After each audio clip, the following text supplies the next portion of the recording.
जय हिंद साथियों, मैं आनंद चौहान एक बार फिर से आप सभी का हार्दिक स्वागत करता हूं आपके अपने परिवार टीचिंग विद आनंद चौहान में। तो एक बार सभी प्यारे दोस्त जल्दी से जुड़ जाएंगे दोस्तों। आप लोगों की क्लास स्टार्ट हो चुकी है। एक बार वीडियो को शेयर कर देंगे सभी प्यारे दोस्त अपने दोस्तों में। क्लास का समय दोस्तों रात को 8 बजे होता है, तो सभी प्यारे दोस्त एक बार क्लास में जल्दी से आ जाएंगे।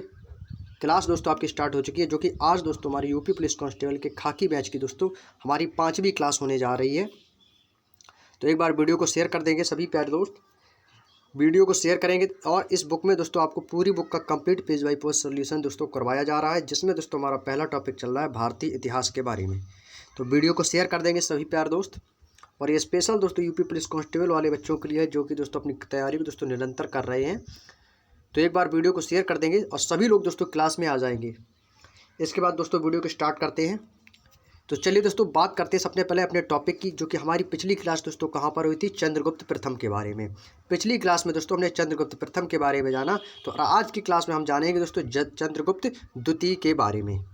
पिछली क्लास को दोस्तों हमने यहीं से ऑफ किया था चंद्रगुप्त द्वितीय को लेकर के। चंद्रगुप्त प्रथम के बारे में हमने आपको एक एक पॉइंट और उनसे संबंधित जुड़ी महत्वपूर्ण बातें आप लोगों को दोस्तों हमने पिछली क्लास में आप लोगों को बताया था। और जिन लोगों ने अभी तक हमारी उन पिछली क्लासों को नहीं देखा है, तो एक बार आप प्लेलिस्ट में जाकर उन सारी क्लासों को जरूर देख लीजिएगा। आपको दोस्तों बहुत ही ज़्यादा दोस्तों महत्वपूर्ण प्रश्न बताए हैं और बहुत ही दोस्तों शानदार सेशन रहा है। तो आज का सेशन भी दोस्तों बहुत ही ज़्यादा शानदार रहेगा। तो आप लोग वीडियो को शेयर कर देंगे ताकि दोस्तों ज़्यादा से ज़्यादा लोग दोस्तों क्लास में जुड़ सकें। तो दोस्तों बात करते हैं दोस्तों चंद्रगुप्त द्वितीय को।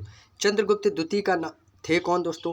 ये दोस्तों गुप्त वंशावली में समुद्रगुप्त के बाद दोस्तों चंद्रगुप्त द्वितीय का नाम उल्लिखित है। यानी कि दोस्तों हम कह सकते हैं कि समुद्रगुप्त के बाद दोस्तों चंद्रगुप्त द्वितीय आए। लेकिन दोस्तों चंद्रगुप्त और आपके रामगुप्त, इन दोनों के बीच यदि हम दोस्तों कंपेयर करें, तो दोस्तों इन दोनों शासकों के बीच रामगुप्त और चंद्रगुप्त में से रामगुप्त एक कमजोर शासक के अस्तित्व का उल्लेख मिलता है। दोस्तों जो गुप्त वंशावली है दोस्तों, जो गुप्त वंश की, उसमें से दोस्तों रामगुप्त जो है वो एक कमजोर शासक था। नेक्स्ट है दोस्तों दिल्ली के कुतुब मीनार के पास खड़े एक लौह स्तंभ, जिसको दोस्तों मेहरौली का स्तंभ या दोस्तों मेहरौली का लौह स्तंभ दोस्तों कहते हैं, जो कि आपके दिल्ली के कुतुब मीनार के पास स्थित है। लौह स्तंभ, मेहरौली का लौह स्तंभ। खोदे हुए अभिलेख में दोस्तों चंद्र नामक राजा की कीर्ति का वर्णन किया गया है, जिसकी पहचान दोस्तों चंद्रगुप्त द्वितीय से की जाती है। जो दोस्तों आपका दिल्ली के पास कुतुब मीनार के पास जो मेहरौली का लौह स्तंभ दोस्तों है, उसमें दोस्तों खुदे हुए अभिलेख में लिखा है, जिसमें आपके चंद्र नामक राजा का कीर्ति का वर्णन किया गया है, जो कि आपके दोस्तों चंद्रगुप्त द्वितीय से इनकी पहचान की जाती है। अगला है दोस्तों चंद्रगुप्त द्वितीय ने दोस्तों नाग राजकुमारी कुबेर नागा के साथ विवाह करके नागवंश के साथ वैवाहिक संबंध स्थापित किए और बाद में अपनी पुत्री प्रभावती का विवाह वाकाटक वंश के राजा रुद्रसेन द्वितीय के साथ किया, जहां से दोस्तों वाकाटक वंश का अस्तित्व सामने आया। लेकिन दोस्तों उससे पहले इन्होंने दोस्तों नाग राजकुमारी कुबेर नागा के साथ विवाह करके दोस्तों नागवंश का अस्तित्व सामने आया। उसके बाद दोस्तों इन्होंने अपनी पुत्री प्रभावती का विवाह वाकाटक वंश के राजा के साथ किया, जो कि रुद्रसेन द्वितीय थे, उनके साथ किया। तब वहाँ से दोस्तों वाकाटक वंश का अस्तित्व सामने आया। अगले पॉइंट पे चलते हैं दोस्तों। उसने अपने पुत्र कुमारगुप्त प्रथम का विवाह कदम्ब शासक काकुत्स्थवर्मन की पुत्री से किया और शकों पर विजय प्राप्त के उपरांत ही चंद्रगुप्त द्वितीय ने विक्रमादित्य की उपाधि धारण की। किसकी उपाधि? विक्रमादित्य की। एक पॉइंट दोस्तों आपका यहाँ से सबसे ज़्यादा इंपॉर्टेंट होता है, वो पॉइंट ये है कि बताइएगा विक्रमादित्य की उपाधि किसने धारण की, चंद्रगुप्त प्रथम ने या दोस्तों चंद्रगुप्त द्वितीय में? तो प्रथम और द्वितीय में दोस्तों अक्सर हम कंफ्यूज हो जाते हैं, लेकिन अब कंफ्यूज नहीं होना है। अब आपको याद रखना है कि जो विक्रमादित्य की उपाधि धारण की थी वो चंद्रगुप्त द्वितीय ने की थी। क्लियर? चलिए अगला पॉइंट है दोस्तों, चंद्रगुप्त द्वितीय के दरबार में 9 विद्वानों की दोस्तों एक मंडली निवास करती थी, जिसे नौरत्न कहा जाता था। और नौरत्न जो शामिल थे वो दोस्तों चंद्रगुप्त द्वितीय या हम कह सकते हैं विक्रमादित्य के दरबार में शामिल थे, जिसमें दोस्तों आपके कालिदास, धन्वंतरी, छपड़क, अमर सिंह, शंकु, बेताल भट्ट, घटकपर, बराहिमिर और दोस्तों वररुचि जैसे विद्वान दोस्तों सम्मिलित थे। उसके शासनकाल में दोस्तों चीनी यात्री फाहियान भारत आया था। यानी कि दोस्तों ये एक क्वेश्चन आपके लिए इंपॉर्टेंट होता है, क्वेश्चन पूछा जाता है कि चीनी यात्री फाहियान किसके समय काल में भारत आया था? किसके काल में भारत आया था दोस्तों? चंद्रगुप्त द्वितीय के शासनकाल में आया था, या हम कह सकते हैं विक्रमादित्य के शासनकाल में आया था चीनी यात्री फाहियान। क्लियर? चलिए यहाँ तक की बातें समझ में आ गई होंगी आप लोगों को। चलिए इसके बाद दोस्तों हम आगे बढ़ते हैं अगले पॉइंट पे। यहाँ पे दोस्तों दिया है गुप्त काल की दोस्तों कुछ प्रमुख पुस्तकें हैं और उनके लेखक हैं, जो कि दोस्तों अक्सर आपके एग्जाम में पुस्तकें और लेखक 100% दोस्तों आपके एग्जाम में पूछी जाती हैं। तो इस पॉइंट को आप लोग इंपॉर्टेंट लिखेंगे और यहाँ से दोस्तों आपको इंपॉर्टेंट पुस्तकों के बारे में बताते हैं। इनमें से दोस्तों कुछ पुस्तकें ऐसी हैं जो अक्सर आपके एग्जाम में दोस्तों रिपीटेड होती रहती हैं, हर साल रिपीटेड होती रहती हैं, उनके बारे में भी बताएंगे। पहला दोस्तों पॉइंट है ऋतु संहार और आपका मेघदूत और कुमार संभव। इस पुस्तक के लेखक कौन है? तो इसके लेखक है दोस्तों कालिदास। इसमें से आपका जो मेघदूत पुस्तक है और कुमार संभव है, ये दो पुस्तकें ऐसी हैं जो दोस्तों अक्सर एग्जाम में आपके सभी प्रतियोगी परीक्षाओं में रिपीट होती रहती हैं। अगला है दोस्तों मालविकाग्निमित्रम और अभिज्ञान शाकुंतलम। यह भी दोस्तों आपकी कालिदास की ही है और मालविकाग्निमित्रम और अभिज्ञान शाकुंतलम कई बार दोस्तों आपके एग्जाम में रिपीट होती रहती है। नेक्स्ट है दोस्तों मुद्रा राक्षस, मोस्ट इंपॉर्टेंट लगाएंगे। ये भी दोस्तों पुस्तक जो है आपकी कई बार एग्जामों में आ चुकी है। इसके लेखक है मुद्रा राक्षस के विशाख दत्त। नेक्स्ट है दोस्तों देवी चंद्रगुप्तम, ये भी दोस्तों कई बार एग्जाम में आ चुकी है। इसके भी लेखक हैं विशाख दत्त।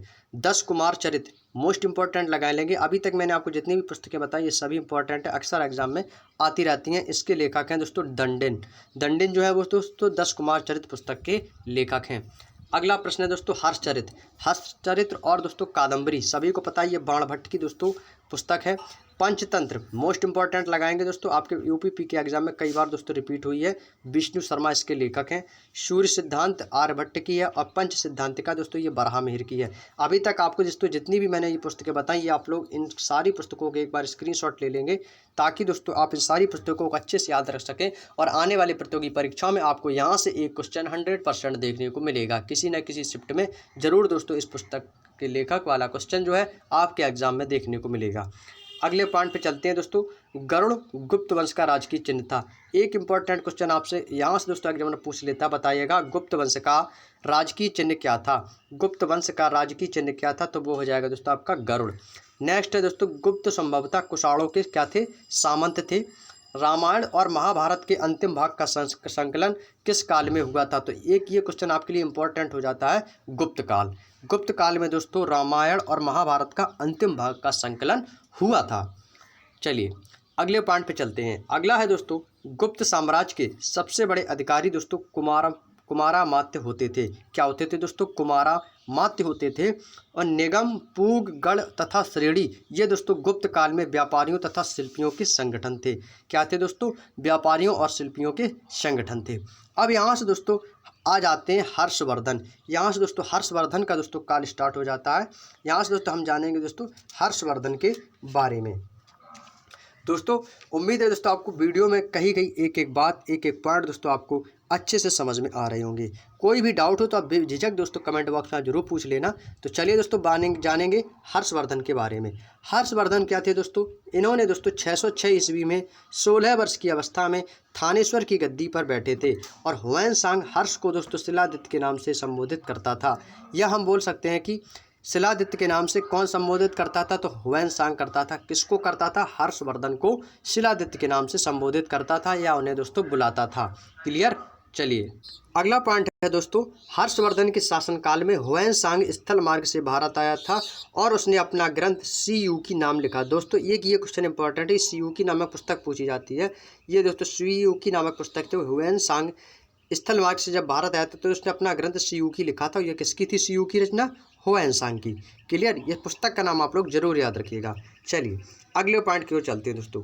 अगला पॉइंट है हुएनसांग को दोस्तों यात्रियों का राजकुमार तथा वर्तमान में शाक्य मुनि दोस्तों कहा गया है।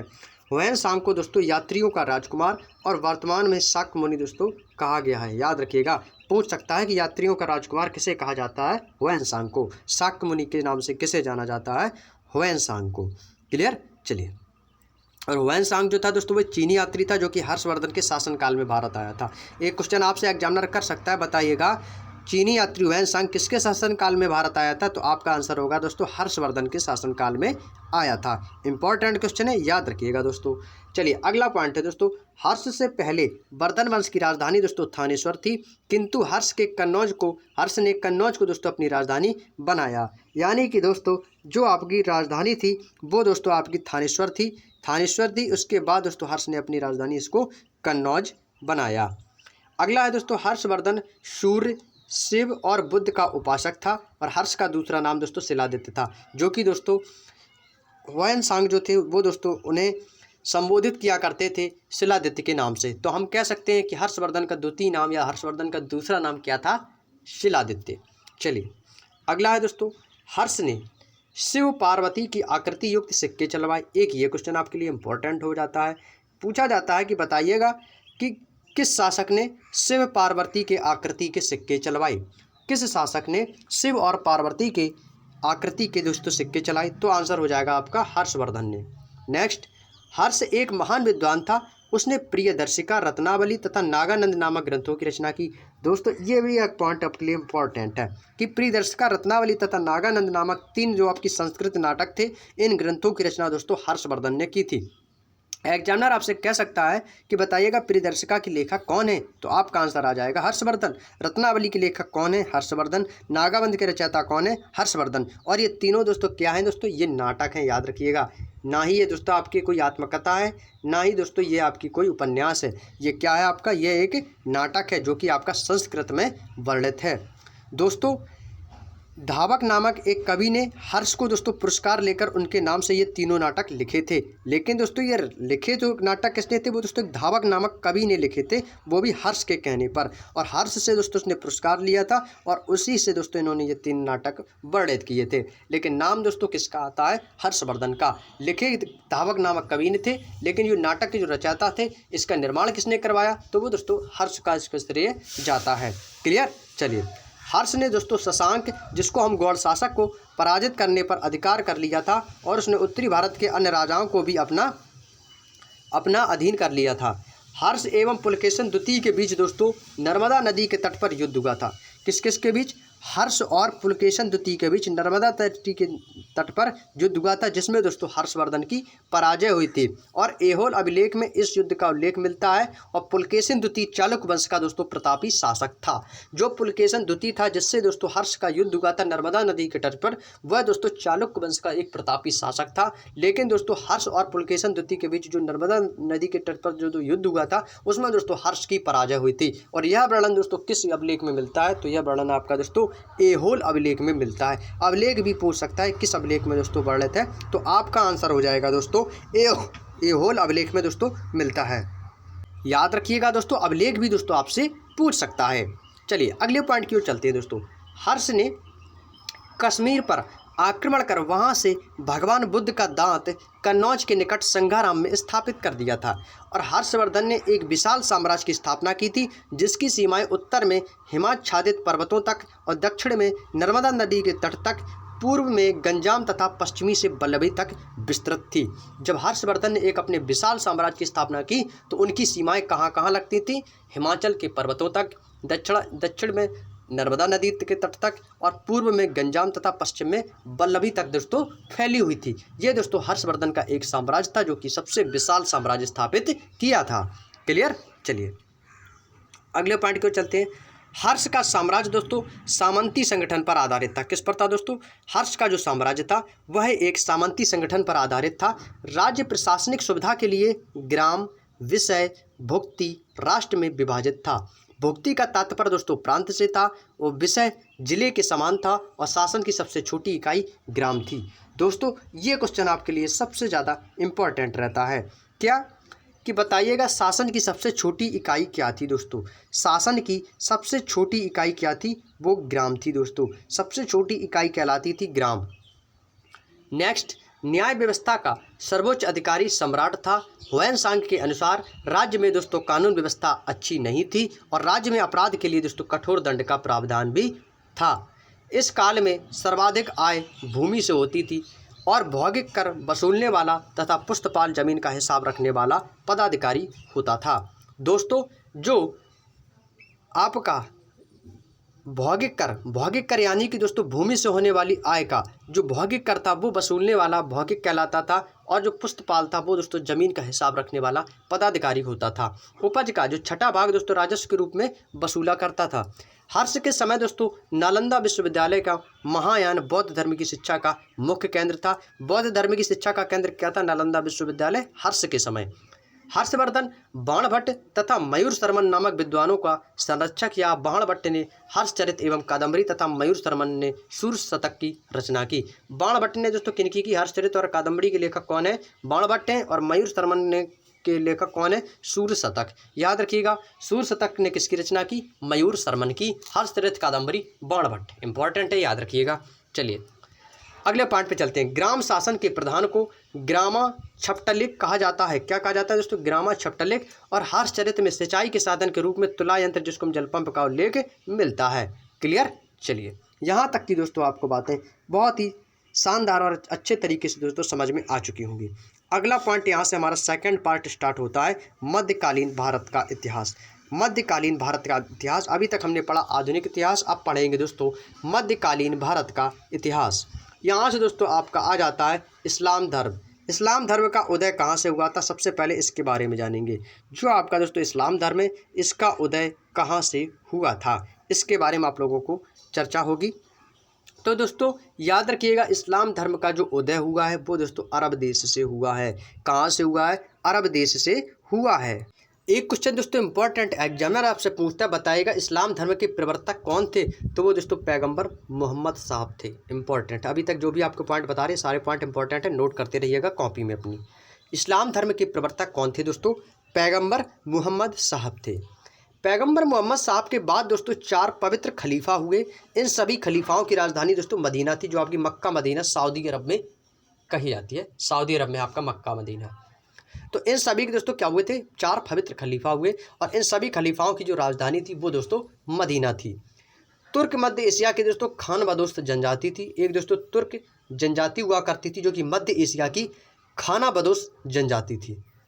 अगला है अल्पतगीन ने तुर्कों के प्रथम स्वतंत्र राज्य की स्थापना की और अल्पतगीन की राजधानी गजनी थी। दोस्तों अल्पतगीन की राजधानी आपसे पूछ दे तो इसकी राजधानी गजनी थी। और अल्पतगीन के बाद सुबुक्तगीन इसका शासक बना और महमूद गजनबी सुल्तान की उपाधि धारण करने वाला पहला मुस्लिम शासक था। एक इस पॉइंट को आप लोग वेरी इंपॉर्टेंट दोस्तों पॉइंट मानेंगे, जो कि आपके लिए बहुत ही ज़्यादा इम्पॉर्टेंट रहेगा।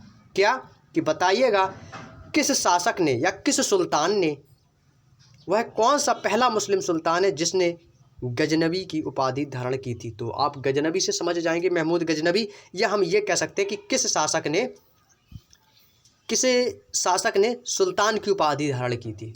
वह कौन सा पहला मुस्लिम शासक था जिसने दोस्तों सुल्तान की उपाधि धारण की थी? तो आपका नाम आएगा दोस्तों महमूद गजनबी। महमूद गजनबी वह शासक था जिसने, पहला मुस्लिम शासक था जिसने दोस्तों सुल्तान की उपाधि धारण की थी। चलिए अगले पॉइंट पे चलते हैं। महमूद का भारत में प्रथम आक्रमण कब हुआ? दोस्तों यदि आपसे पूछ दिया जाए कि बताइएगा महमूद गजनबी ने भारत पर प्रथम आक्रमण कब किया था, तो दोस्तों वो 1000 ईस्वी में किया था। 1000 ईस्वी में दोस्तों महमूद ने भारत पर आक्रमण किया था। दोस्तों 932 ईस्वी में अल्पतगीन नामक एक तुर्क सरदार था जो कि गजनी साम्राज्य की स्थापना की थी, जिसकी राजधानी गजनी थी। ये भी पॉइंट आपको याद रखना है कि गजनी साम्राज्य की स्थापना किसने की? एक तुर्क सरकार था, तो सरदार हुआ करता था गजनी, उसी ने दोस्तों इसको गजनी साम्राज्य की राजधानी बनाया। ये एक इम्पॉर्टेंट पॉइंट है, ये भी दोस्तों आपको याद रखना है। चलिए अगले पॉइंट पे चलते हैं दोस्तों। 12वीं शताब्दी में गौर वंश का उदय हुआ। दोस्तों जो इसके बाद दोस्तों आपका गौर वंश आया, जिसका उदय हुआ वो दोस्तों 12वीं शताब्दी में गौर वंश का उदय हुआ था। कौन सी शताब्दी में दोस्तों? 12वीं शताब्दी में। एक इम्पॉर्टेंट पॉइंट है आपके एग्जाम के लिए दोस्तों, इसको भी आपको याद रखना है।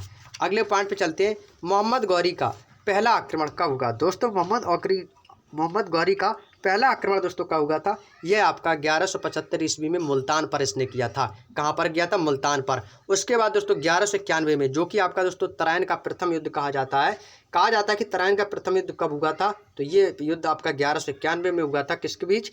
मोहम्मद गौरी और पृथ्वीराज चौहान के बीच हुआ था, जिसमें मोहम्मद गौरी को पराजित होना पड़ा। मोहम्मद गौरी की दोस्तों हार हुई थी 1191 में तराइन का प्रथम युद्ध। ये आपके 2 पॉइंट इंपॉर्टेंट है कि तराइन का प्रथम युद्ध कब हुआ? 1191 में। तराइन का प्रथम युद्ध किन किन के बीच लड़ा गया? तो मोहम्मद गौरी और पृथ्वीराज चौहान के बीच, जिसमें से मोहम्मद गौरी की हार हुई थी और पृथ्वीराज चौहान की जीत। उसके बाद दोस्तों ठीक 1192 ईस्वी में तराइन का दोस्तों द्वितीय युद्ध हुआ, जो कि पृथ्वीराज चौहान इसमें पराजित हो गए थे। मोहम्मद गौरी ने पृथ्वीराज चौहान को दोस्तों पराजित कर दिया था। तराइन के द्वितीय युद्ध में। कब हुआ था? 1192 में। उसके बाद दोस्तों 1194 ईस्वी में मोहम्मद गौरी ने कन्नौज पर आक्रमण किया और चंदावर के युद्ध में मोहम्मद गौरी से जयचंद पराजित हुआ और मारा गया। दोस्तों 1194 ईस्वी में मोहम्मद गौरी ने कन्नौज पर आक्रमण करके चंदावर के युद्ध में मोहम्मद गौरी और जयचंद के बीच हुआ, जिसमें जयचंद पराजित होने पर वह मारा गया। अगला पॉइंट आता है मोहम्मद गौरी के सेनापतियों द्वारा विजित क्षेत्र। विजित क्षेत्र का मतलब यानी कि मोहम्मद गौरी के जो सेनापति थे उन्होंने किन किन क्षेत्रों पर दोस्तों विजय प्राप्त की थी। सबसे पहले बात करते हैं दोस्तों कुतुबुद्दीन ऐबक की। कुतुबुद्दीन ऐबक ने 1196 में अजमेर पर विजय प्राप्त की और 1197 में बदायूं पर विजय प्राप्त की और 1202 से 1203 ईस्वी में बुंदेलखंड पर दोस्तों इन्होंने विजय प्राप्त की। चलिए अगले पॉइंट की ओर चलते हैं दोस्तों। अगला पॉइंट क्या है दोस्तों? अगला पॉइंट है बख्तियार खिलजी। इसके बाद आता है दोस्तों बख्तियार खिलजी। बख्तियार खिलजी ने दोस्तों 1197 ईस्वी में बिहार पर विजय प्राप्त की और 1205 ईस्वी में बंगाल पर विजय प्राप्त की। क्लियर? चलिए अगले पॉइंट पे चलते हैं। अगला क्वेश्चन है दोस्तों कि मोहम्मद गौरी ने सर्वप्रथम कुतुबुद्दीन ऐबक को दोस्तों हाँसी की इक्ता प्रदान की थी। हाँसी की इक्ता प्रदान की और गौरी की मृत्यु के बाद कुतुबुद्दीन को भारतीय प्रदेशों का प्रतिनिधि का शासक नियुक्त किया गया। भारतीय प्रतिनिधि का शासक इसे दोस्तों नियुक्त किया गया। इसके बाद दोस्तों आ जाता है दिल्ली सल्तनत। दिल्ली सल्तनत आ जाता है, या हम कह सकते हैं दोस्तों सल्तनत काल, या सल्तनत काल भी कह सकते हैं दोस्तों। दिल्ली का सल्तनत आ जाता है। दिल्ली का सल्तनत की बात करें तो कुतुबुद्दीन ऐबक 1206 से 1210 ईस्वी को भारत में तुर्की राज्य का संस्थापक माना जाता है और इसी ने ही दोस्तों गुलाम वंश की स्थापना की थी। गुलाम वंश की स्थापना जो की थी वो 1206 ईस्वी में कुतुबुद्दीन ऐबक ने किया था और वह गौरी का गुलाम था। किसका था? मोहम्मद गौरी का गुलाम था कुतुबुद्दीन ऐबक। दोस्तों पॉइंट कहता है कि दिल्ली सल्तनत का वास्तविक संस्थापक इल्तुतमिश को माना जाता था, जो कि 1210 से 1236 ईस्वी तक अपनी गद्दी पर बैठा। इल्तुतमिश ने सुल्तान के पद को दोस्तों वंशानुगत बनाया। इसी के समय अवध में पृथु का विद्रोह हुआ था। किसका विद्रोह हुआ था दोस्तों? पृथु का विद्रोह हुआ था।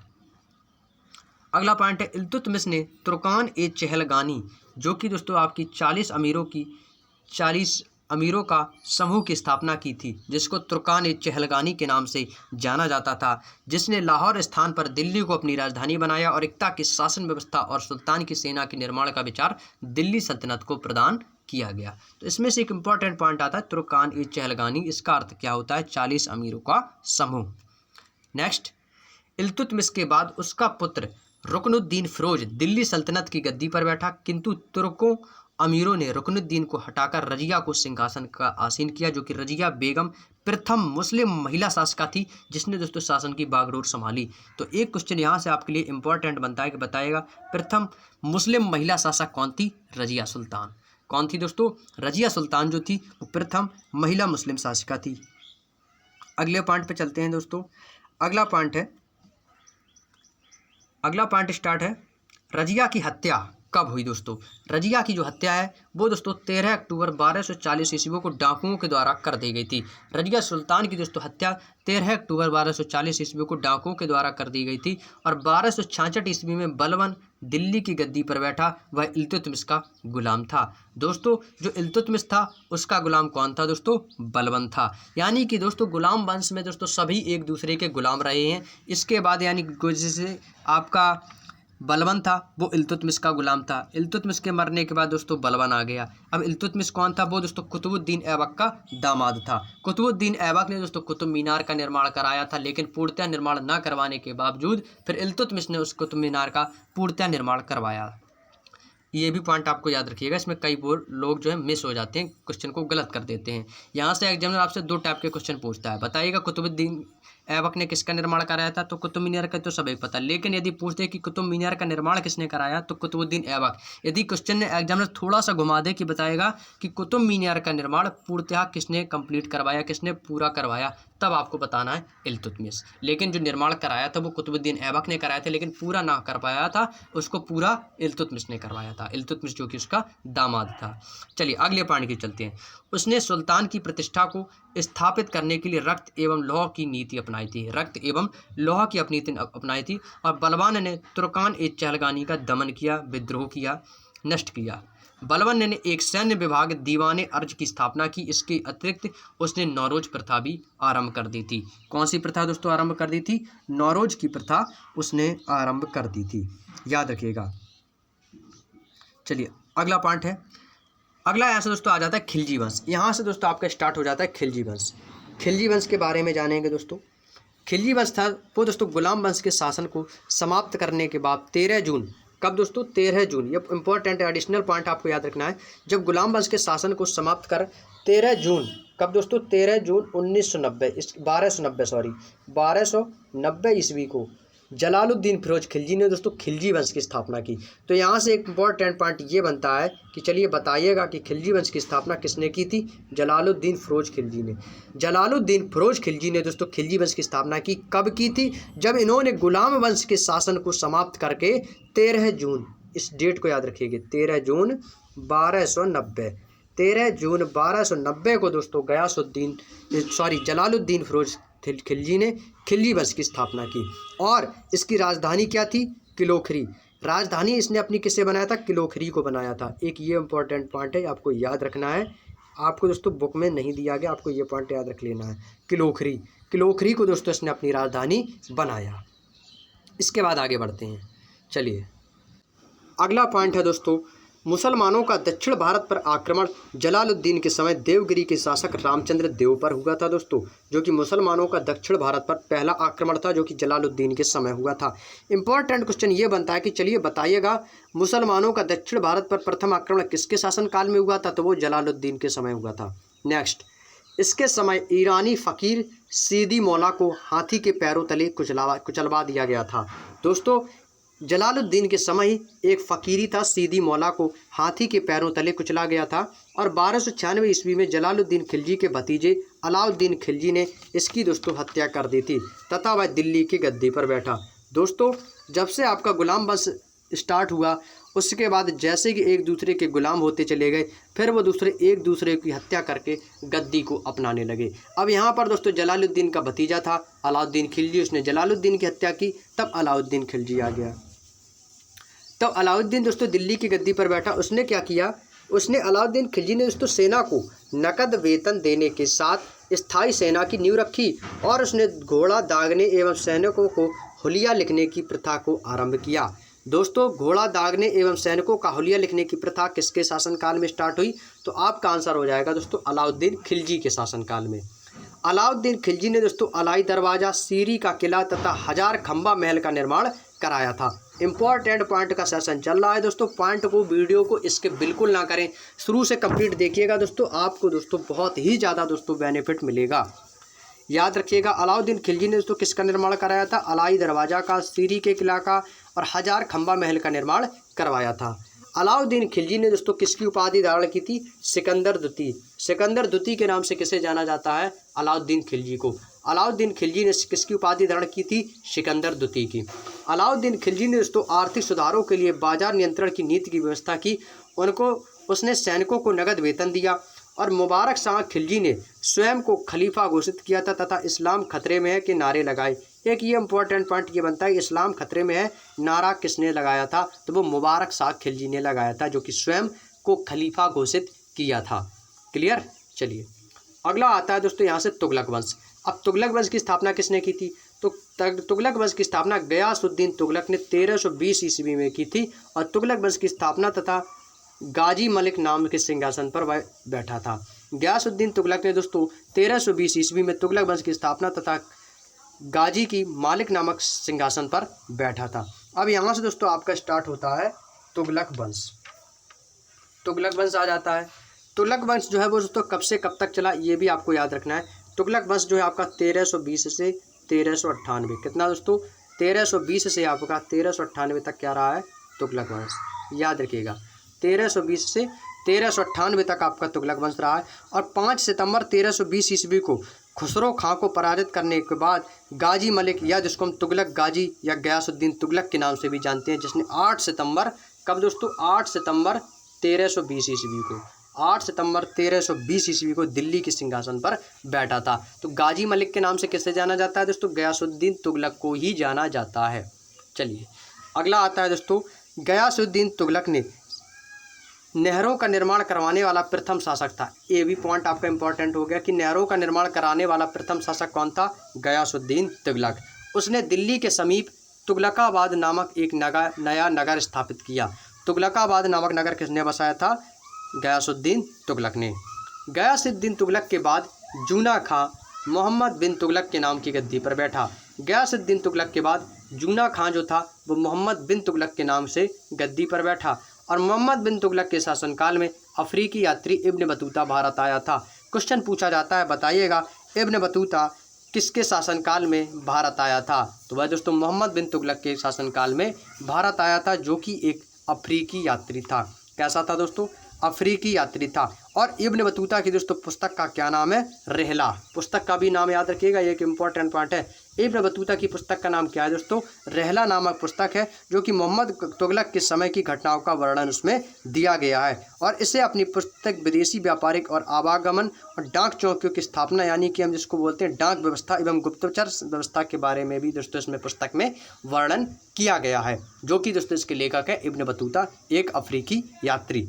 अगला पॉइंट है, मोहम्मद बिन तुगलक ने दोस्तों सांकेतिक मुद्रा का प्रचलन आरंभ करवाया था तथा दोआब में कर वृद्धि की थी। दोआब में कर वृद्धि का श्रेय किसे जाता है? मोहम्मद बिन तुगलक को। और सांकेतिक मुद्रा का प्रचलन किसने शुरू कराया? मोहम्मद बिन तुगलक ने। मोहम्मद बिन तुगलक ने दोस्तों एक कृषि विभाग जिसको दीवान ए अमीर कोही के नाम से स्थापना की थी, जिसको दोस्तों अकाल संहिता तैयार करवाई और अकाल ग्रस्त कृषकों को दोस्तों सोनदर ऋण प्रदान किया गया।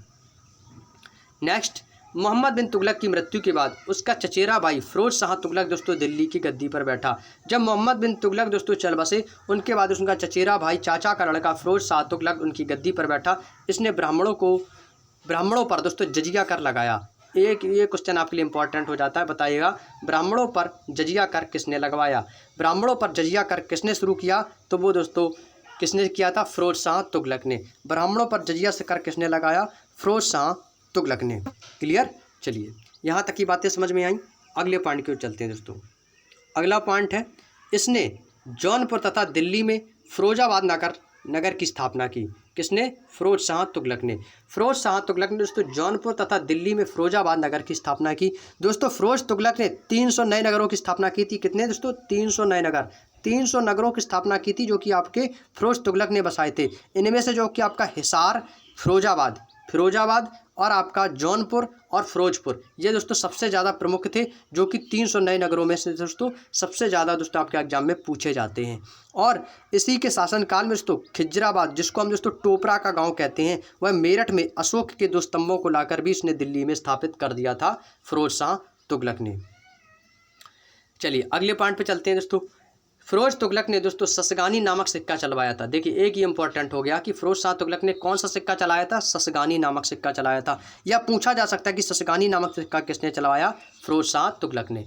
इसने एक विभाग जिसको दोस्तों दीवान एक खैरात स्थापित किया, जिसमें रोजगार दफ्तर की स्थापना की कि लोगों को रोजगार मिलेगा। इसका नाम क्या था दोस्तों? दीवान एक खैरात। सुल्तान फिरोज तुगलक ने दोस्तों अनाथ, जैसे कि आपके मुस्लिम महिलाएं हुए, विधवाएं हुए, लड़कियों की सहायता के लिए एक नए विभाग की स्थापना की, जो कि दीवान एक खैरात की स्थापना की, जिसमें दोस्तों उनको एक रोजगार मिल सके। और दोस्तों सल्तनतकालीन सुल्तानों के लिए शासनकाल में सबसे अधिक दासों की संख्या दोस्तों करीब 1,80,000 थी, जो कि फिरोज शाह तुगलक के समय में थी। और दासों की देखभाल के लिए दोस्तों फिरोज शाह तुगलक ने एक नए विभाग की स्थापना की, जिसको बोलते थे दीवान ए बंदगान। दीवान ए बंदगान का संबंध किससे है? फिरोज शाह तुगलक से है। जिसका संबंध क्या था? इसका जो मुख्य उद्देश्य था वो दोस्तों दासों की देखभाल करने के लिए दीवान ए बंदगान का दोस्तों इन्होंने निर्माण कराया। दीवान ए बंदगान, ये भी एक इम्पॉर्टेंट है दोस्तों। क्वेश्चन पूछा जाता है कि बताइएगा फिरोज शाह तुगलक की आत्मकथा क्या है? तो फतूहात ए फिरोज शाही, दोस्तों याद रखिएगा, फतूहात ए फिरोज शाही, ये दोस्तों फिरोज शाह तुगलक की दोस्तों आत्मकथा है, जिसने आत्मकथा का मतलब होता है स्वयं के बारे में दोस्तों इन्होंने वर्णन किया है फिरोज शाही। फतूहात ए फिरोज शाही का दोस्तों इन्होंने निर्माण किया फिरोज शाह तुगलक ने। या फतूहात ए फिरोज शाही नामक पुस्तक की रचना किसने की थी? फिरोज शाह तुगलक ने। एक क्वेश्चन और पूछा जाता है, बताइएगा कि चांदी और तांबे के मिश्रण से निर्मित सिक्के भारी संख्या में किसके शासनकाल में चले थे, तो वो भी दोस्तों फिरोज तुगलक के शासनकाल में चले थे। तो हम कह सकते हैं कि चांदी एवं तांबी के मिश्रण से निर्मित सिक्के भारी संख्या में जारी करवाए थे, जिसको दोस्तों अद्दा और विक कहा जाता था। क्या कहा जाता था?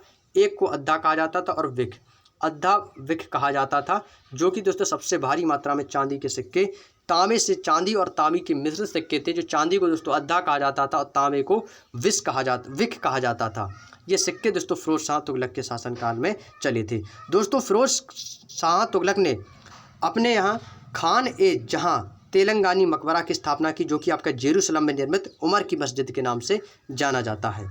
सुल्तान फिरोज शाह तुगलक ने दिल्ली के कोटला फिरोज शाह दुर्ग का निर्माण कराया था। कोटला फिरोज शाह, ये इंपॉर्टेंट आपके लिए होता है कि बताइएगा कोटला फिरोज शाह दुर्ग, कोटला फिरोज शाह दुर्ग का निर्माण किसने कराया? कोटला फिरोज शाह दुर्ग का निर्माण किसने कराया?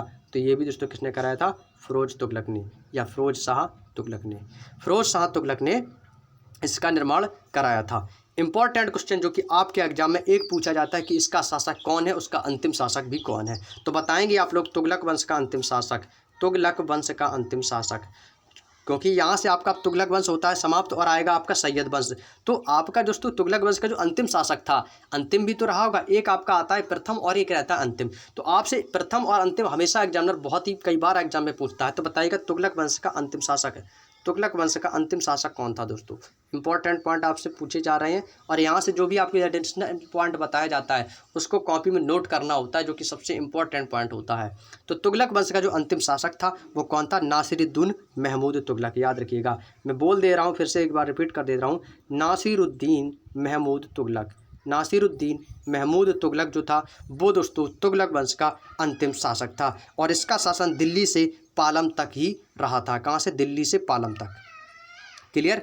यहाँ तक की बातें समझ में आ चुकी होंगी। चलिए अगले पॉइंट क्यों चलते हैं। अगला दोस्तों यहाँ से हमारा नया स्टार्ट पॉइंट होता है सैयद वंश।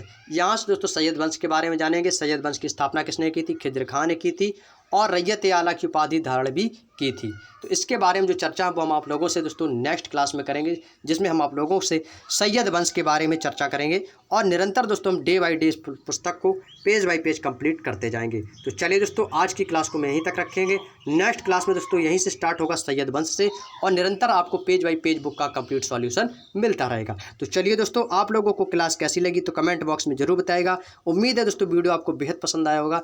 मिलते हैं हम आप लोगों से नेक्स्ट क्लास में, तब तक के लिए आप सभी प्यार दोस्तों का बहुत बहुत धन्यवाद। वीडियो अच्छा लगा हो तो लाइक कीजिएगा, कमेंट बॉक्स में बताइएगा। यदि चैनल पर दोस्तों आप पहली बार विजिट किए हो तो चैनल को सब्सक्राइब करके बेल आइकन को ऑन जरूर कर लें, ताकि आने वाली वीडियोज़ का नोटिफिकेशन आप लोगों को सही समय पर मिल सके। काफ़ी लोगों के कमेंट आ रहे थे कि सर आप बुक का सॉल्यूशन कब तक कंप्लीट करवाएंगे, तो दोस्तों आप चिंता ना करें, एग्जाम से पहले मैं पूरी कोशिश करूंगा कि आपको पूरी बुक का सॉल्यूशन कंप्लीट हो जाए। तो चलिए दोस्तों मिलेंगे नेक्स्ट वीडियो में, तब तक के लिए धन्यवाद। जय हिंद, जय भारत।